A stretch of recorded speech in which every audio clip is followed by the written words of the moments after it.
Love grows where my rosemary goes. As K. Billy's super sounds of the 70s weekend just keeps on trucking. Quentin Tarantino is one of today's most well-known and well-regarded filmmakers. His movies inspire a lot of conversation from those who see them. And the first thing that many people think about regarding Quentin Tarantino movies would be the violence. Blood and gore are found in every Tarantino film, and the director is not afraid to use it. While some may shy away from moments like these,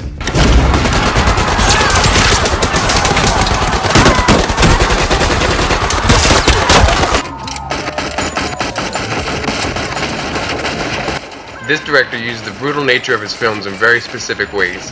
The first thing to note is Tarantino's use of his camera movement found throughout his films. He uses a quick zoom in or out, often accompanied by a sound effect for exaggeration, to quickly thrust the viewer into the action.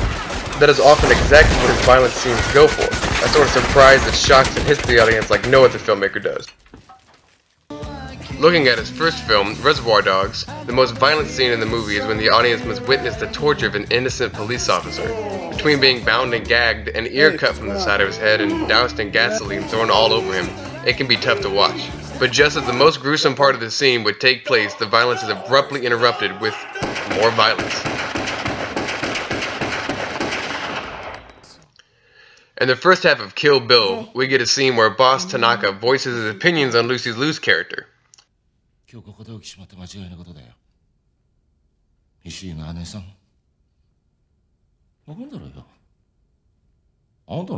It starts out normally enough, before Tanaka loses his cool, and then suddenly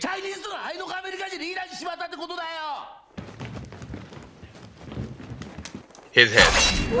The look of shock on the other council members represents how the audience will feel as well.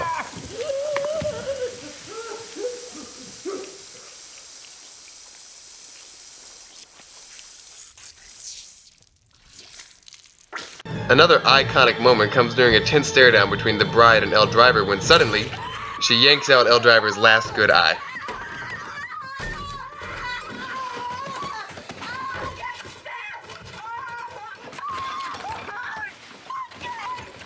Inglourious Basterds has a lot of prime examples of how Tarantino uses his violence to shake up his audience. Take this scene here between Bridget von Hammersmark and the devious Colonel Landa. This scene is a little tense, but pretty calm until... Was jetzt, Oberst?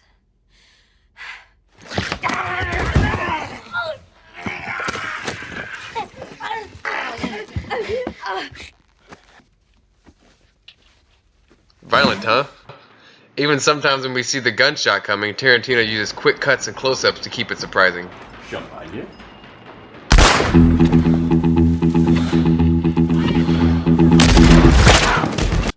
Maybe the best example in Inglourious Basterds is the bar scene.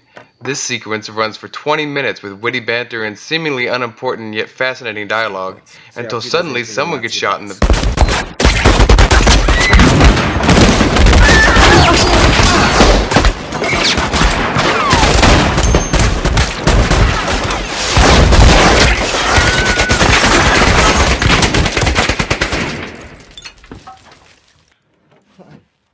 And after all the death is over, we are led to believe that this one German soldier, Willie, is going to survive. But to our surprise, he is promptly shot 5 times in the chest. Tarantino even has a tendency to give us sympathetic characters like poor Willie, whom just had a baby, and then subject him to violence anyway.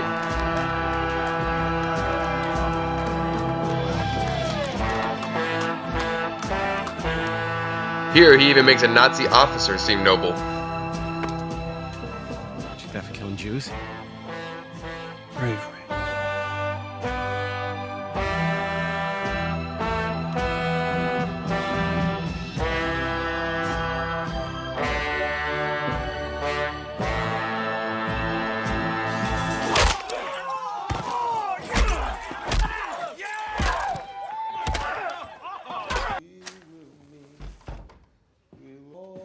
In Django Unchained, we see this same motif. The Kennedy family is in mourning after the death of Calvin. This doesn't stop Django from killing more of the plantation's residents in a gruesome and surprising way, however. Do what now? I said tell Miss Laura goodbye. Bye, Miss Laura. Don't drop the fucking thing, all right? I've just had the sights fixed. Tarantino even suddenly blows himself up in one scene.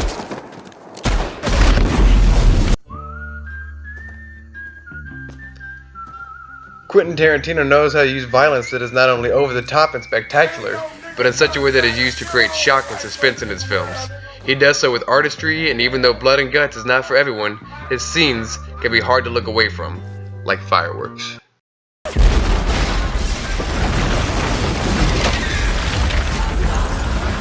He's the guy who's the talk of the town with the restless gun. Don't you bother to pull him around. Keeps the vomits on the run, boy. Keeps the vomits on the run.